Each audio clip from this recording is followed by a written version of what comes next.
Hello Saran, Ram Ram. मैं आशा करती हूँ कि आप सब ठीक होंगे। मेरी नई कहानी रामायण। आज मैं आपको रामायण की कहानियों के कुछ योग बताऊंगी, जैसे कि राम सेतु में गिलहरी का योगदान। चलिए सुनाती हूँ, कुछ गलती हो तो मुझे माफ़ करना।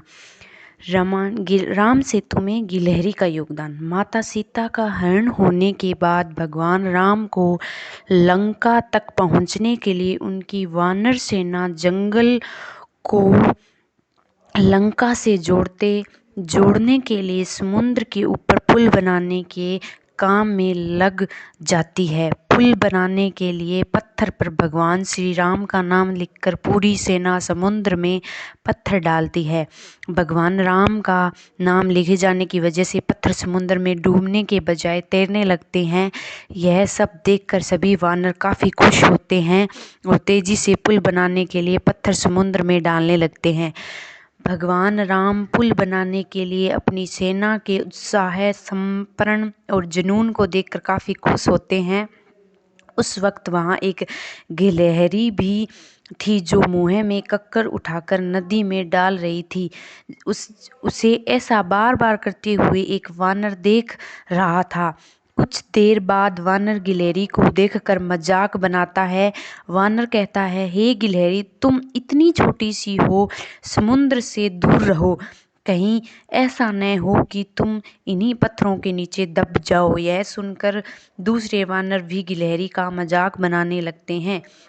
गिलहरी यह सब सुन बहुत दुखी हो जाती है। भगवान राम भी दूर से यह सब कुछ देखते रहते हैं। गिलहरी की नज़र जैसे ही भगवान राम पर पड़ती है तो वह रोते रोते भगवान राम के समीप पहुंच जाती है। परेशान गिलहरी श्री राम से सभी वानरों की शिकायत करती है।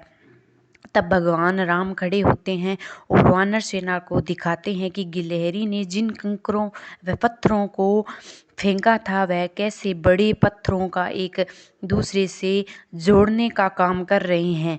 भगवान राम कहते हैं, अगर गिलहरी इन कंकड़ों को नहीं डालती तो तुम्हारे द्वारा फेंके गए पत्थर इधर उधर बिखरते रहते। ये गिलहरी के द्वारा फेंके गए पत्थरों ही है जो उन्हें आपस में जोड़ती हुई है। पुल बनाने के लिए गिलहरी का भी वानर सेना के सदस्यों जैसा ही अमूल्य है। इतना सब कहकर भगवान राम बड़े ही प्यार से गिलहरी को अपने हाथों में उठाते हैं और फिर गिलहरी के कार्य की सराहना करते हुए श्री राम उसकी पीठ पर बड़े ही प्यार से हाथ फेरते लगते हैं। भगवान के हाथ फेरते ही गिलहरी के छोटे से शरीर पर उनकी उंगलियों के निशान बन जाते हैं। तब से ही माना जाता है कि गिलहरियों के शरीर पर मौजूद सफ़ेद धारियाँ कुछ और ही नहीं बल्कि भगवान राम की उंगलियों के निशान के रूप में मौजूद उनका आशीर्वाद है।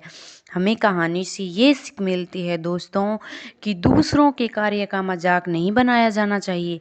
कार्य में किसी भी तरह का योगदान महत्वपूर्ण होता है। साथ ही दूसरों द्वारा मजाक बनाए जाने के बावजूद आपको अपना आत्मविश्वास नहीं खोना चाहिए। धन्यवाद। अगर आप मेरी वीडियो अच्छी लगे तो लाइक, शेयर और कमेंट ज़रूर करना।